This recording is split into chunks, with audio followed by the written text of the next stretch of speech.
South ఇండియాలోని అతి తక్కువ ధరలకి రత్నాలనందించే ఏకైక సంస్థ 6JVR. Hello guys, welcome to Suman TV. నేను మీ నందు. ప్రస్తుతం మనతో పాటు స్టూడియోలో కృష్ణకుమారి గారు ఉన్నారు. నమస్తే అమ్మ. అమ్మ, అందరూ ఎప్పుడెప్పుడా అని వేచి చూసిన ఏపీ ఎలక్షన్స్ రిజల్ట్స్ వచ్చేసాయి. కూటమి ఘన విజయం సాధించింది. అంటే కనీ విని ఎరగని రీతిలో ఒక సునామీని క్రియేట్ చేస్తుందని కూడా చెప్పుకోవచ్చు. అసలు కూటమి సక్సెస్ని మనం ఎలా చూడాలి? అంటే ప్రజల ఆగ్రహం ఎంత ఉంది, ప్రజల ఆక్రోశం ఎలా వాళ్ళు, అంటే ఒక రకంగా ప్రకృతి ప్రకోపిస్తే మీరు అన్నట్లు ఇందాక సునామీలు ఎలా వస్తాయో అలా వచ్చింది.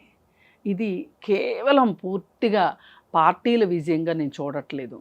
కేవలం ఓటర్ విజయం ఇది, పౌరుల విజయం ఇది.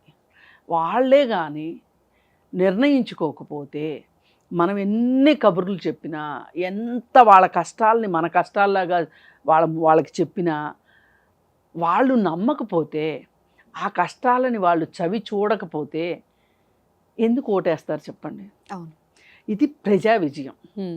ప్రజలు వాళ్ళ కష్టాలు, వాళ్ళ బాధలు, ఈ 5 సంవత్సరాల నుంచి వాళ్ళు అనుభవించిన నరకం, మరీ ప్రత్యేకంగా అమరావతి రైతులు, అమరావతి మహిళా రైతులు, వాళ్ళు ఎన్ని అవహేళనలకు గురయ్యారు మహిళా రైతులు. వాళ్ళని పట్టుకొని పెయిడ్ ఆర్టిస్టులు అన్న గనులు, పట్టు చీరలు కట్టుకుంటున్నారన్న గనులు, కూకట్పల్లి ఆంటీలు అన్న గనులు ఇవాళ వాళ్ళ మొహాలు ఎక్కడ పెట్టుకుంటారో, వాళ్ళకి డ్రైనేజీలు తప్పితే ప్లేస్ ఇంకెక్కడా ప్రపంచంలో దొరకదు. అలా అన్న ప్రతి వాళ్ళు ఇవాళ కుంగి కుసించి చావాలి నన్ను అడిగితే. అంత ఆవేదన వస్తుంది నాకు. ఆ మహిళా రైతులు అన్న మాటలు, వాళ్ళు ఎంత ఉద్యమం చేశారు. ఒక రకంగా స్వాతంత్ర పోరాటంలో కూడా మన ఆంధ్ర ప్రాంతం ఏదైతే ఉందో, విజయనగరము, బరంపురము, ఒరిస్సా దగ్గర నుంచి మొదలెట్టి విజయవాడ వరకు, గుంటూరు జిల్లాతో సహా విజయవాడ వరకు, తెలంగాణలో అప్పుడు అంత స్వాతంత్ర పోరాటం లేదు. ఈ మొత్తం ప్రాంతము గాంధీ ఏ పిలుపిస్తే ఆ పిలుపుకి ముందుండి నిలబడి చేసేది. సాక్షాత్తు గాంధీ కొన్ని ఉద్యమాలు ఆంధ్రప్రదేశ్లోనే మొదలెట్టేవాడు. అలాగే ఉప్పు సత్యాగ్రహానికి డబ్బులు కావాలి అని అడిగితే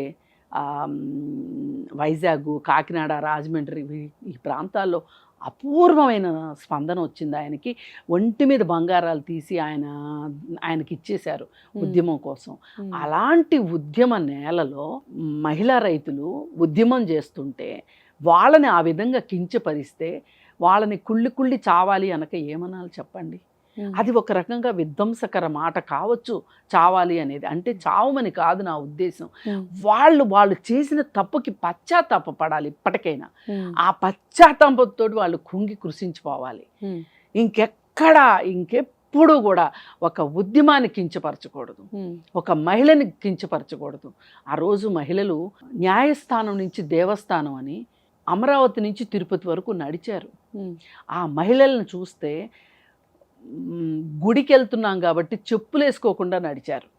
మీరు చెయ్యండి ఎవరన్నా, మీ ఒళ్ళు బలిసిన వాళ్ళు, మీ అందరూ ఇలా మాట్లాడిన ప్రతి వాళ్ళకి ఒళ్ళు కొవ్వు, వాళ్ళకి బ్రాందీలతోనూ విస్కీలతోనూ మాంసాలతోనూ నిండిన కొవ్వు ఉంది మీకు. మీ కొవ్వు కరిగించుకోవటానికి తిరిగి చూపించండి ఈరోజు. అందుకే నేను ఇంత సాధికారంగా మాట్లాడగలుగుతున్నా. నేను కూడా వెళ్ళాను తిరుపతికి. వాళ్ళకి సంఘీభావంగా మహిళలు వస్తున్నారు అని చెప్పి, అమరావతి నుంచి మహిళలు వస్తున్నారు. తిరుపతిలో ఆఖరి రోజున నేను అసలు యాక్చువల్గా 1 కిలోమీటర్ 2 కిలోమీటర్లో నడవాలనుకున్నా. నాకు నీ పెయిన్స్ ఉన్నాయి కాబట్టి. నాకు కూడా తెలియకుండా ఉత్తేజంతో 13 కిలోమీటర్లు నడిచాను ఆపకుండా.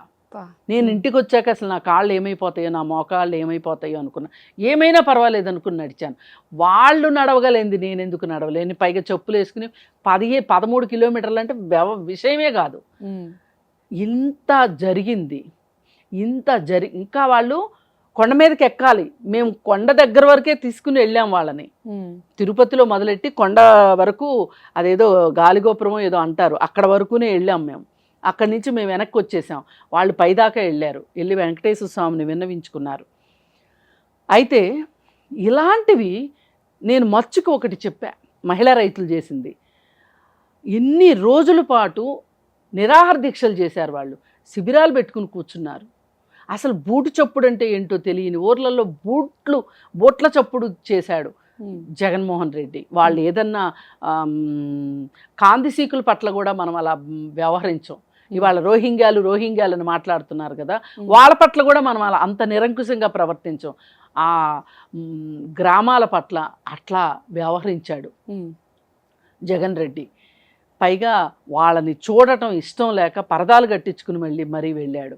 వాళ్ళ భగ్నం చేయటానికి 3 రాజధానులని సమర్థించే వాళ్ళతోటి శిబిరాలు పెట్టించాడు. ఇలా ఎన్నో రకాలుగా చేసిన తర్వాత వాళ్ళని అమరావతి నుంచి కనకదుర్గ గుడికి వెళ్ళటానికి బయలుదేరిన వాళ్ళని సాక్షాత్తు ఈ పిన్నెల్లి రామకృష్ణారెడ్డి ఇప్పుడు ఈవీఎం బద్దలు కొట్టాడు చూడండి. అతను వెహికల్ తోటి వాళ్ళు శాంతియుతంగా నడుచుకుంటూ వెళ్ళే మహిళల మీదకి వెహికల్ తీసుకుని వచ్చాడు.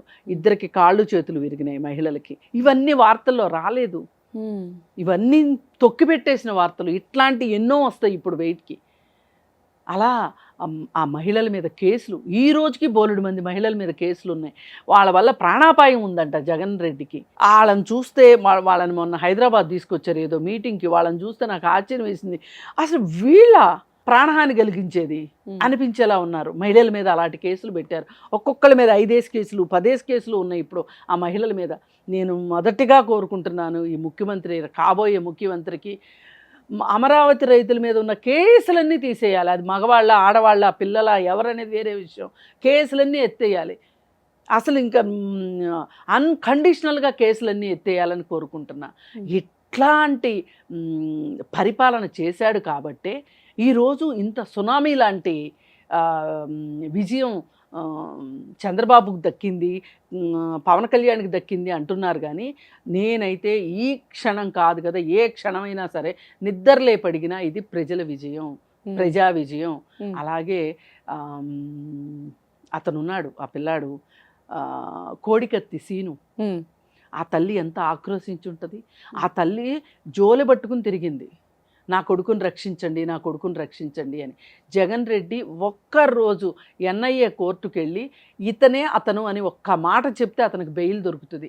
చాలా చిన్న కేసు అతని మీద పెట్టింది. కానీ జగన్ రెడ్డి కావాలని అతన్ని బయటకు వస్తే వాస్తవం చెప్పేస్తాడేమోనని చెప్పి, తన పరువు ఎక్కడ పోతుందోనని చెప్పి పరువు కోసం అతన్ని 5 సంవత్సరాలు జైల్లో ఉంచాడు. ఎంత దారుణం. ఇక తప్పనిసరి పరిస్థితి. గులకరాయి విషయం కూడా అంతే అవుతుంది. గులకరాయి కూడా అంతే, గులకరాయి కేసు కూడా అంతే. ఆ సతీష్ను ఎవరినో అరెస్ట్ చేశారు, కూడా బయటకు వచ్చేసాడు.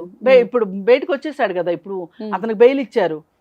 ఇలాంటి పిల్లిబిత్తిరి కేసులన్నీ పెట్టి వాళ్ళందరినీ హింసించి నీ పైశాచిక ఆనందం పొందావు నువ్వు. అలాగే రాష్ట్రంలో ఉన్న పేదలందరినీ నా అక్క శల్యములు, నా అక్క శల్యములు, అవ్వాతాతలు ఇట్లా మాట్లాడి వాళ్ళందరికీ నువ్వు అలా మెతుకులు విసిరేసినట్టు సంక్షేమ పథకాల పేరు చెప్పి ఆ మెతుకులు విసిరేసావు నువ్వు. ఈ సమాజంలో వాళ్ళ వాటా ఏంటి, వాళ్ళ వాటా ఎంత? మొత్తం నువ్వు మింగి ఎంగిల్ చేత్తో కాకిని విసిరినట్టు విసిరావు. నువ్వు చేసిన సంక్షేమ పథకాల్లో ఎన్ని డొల్లో ఉంటాయో రేపు పొద్దున్నుంచి అన్నీ బయటకు వస్తాయి. ఇన్ని చేసావు నువ్వు. బటన్ నొక్కడానికి నువ్వెందుకయ్యా ముఖ్యమంత్రి? ఒక ఐఏఎస్ ఆఫీసర్ సరిపోతాడు. అది కూడా కాదు, స్కూల్లో బెల్లు కొట్టే వాళ్ళు ఉంటారు చూడండి, వాళ్ళు సరిపోతారు నొక్కడానికి. పంచాయతీ ఆఫీస్లో బంట్రోతుంటాడు, లేదు అనుకుంటే డప్పు కొట్టే వాళ్ళు ఉంటారు, ఊర్లో దండోరా వేసే వాళ్ళు ఉంటారు, వాళ్ళు కూడా ఒక ఎంప్లాయీయే. అతను సరిపోతాడు నొక్కడానికి. ఏ బటన్ ఎక్కడ నొక్కాలి, ఎప్పుడు నొక్కాలి అని చెప్తే నొక్కుతారు. ఇప్పుడు మనకి మున్సిపాలిటీ వాటర్ వదులుతారు చూసారా, వాళ్ళందరూ చేసే పని ఏంటి? బటన్ నొక్కుతారు, వాల్వ్ తిప్పుతారు. వాల్వ్ తిప్పే బదులు బటన్ నొక్కుతారు.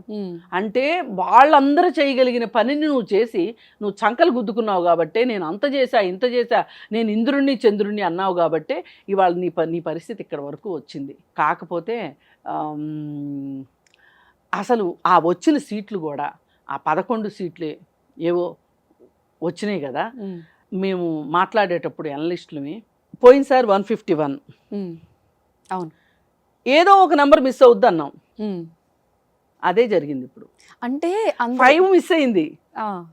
మామూలుగా అయితే ముందు 1 మిస్ అయింది అనుకోండి 51 వచ్చాయి, వెనక 1 మిస్ అయింది అనుకోండి 15 వచ్చాయి, మధ్యలో 5 మిస్ అయింది కాబట్టి 11 వచ్చినాయి. ఇది ఆయనకు వచ్చింది. అంటే గెలుస్తారు అనుకున్నాం తప్ప మరి ఇంత ఘన విజయం, ఇంత భారీ విజయం ఎవరు ఎక్స్పెక్ట్ చేయలేదు. ప్రజల Numbers ఆగ్రహం కొంచెం, అండి, ప్రజల ఆగ్రహం.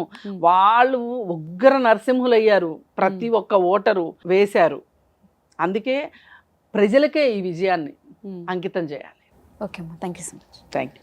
సుమన్ టీవీలో మీ పర్సనల్ అండ్ బిజినెస్ ప్రమోషన్స్ కోసం కింది నెంబర్కి కాంటాక్ట్ చేయండి.